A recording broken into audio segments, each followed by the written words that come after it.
Dan Clark randizási kézikönyve. 10 ok, hogy ne drogozz egy randin. Nem vagyok nagyképű, de jóképű vagyok. Nagyon jóképű.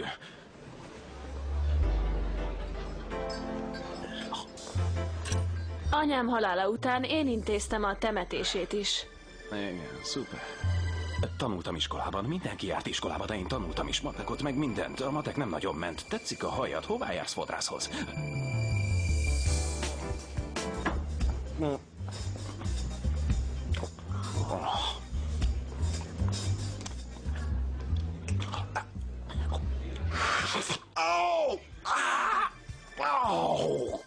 Ez az. Szeretlek. Nagyon szeretlek.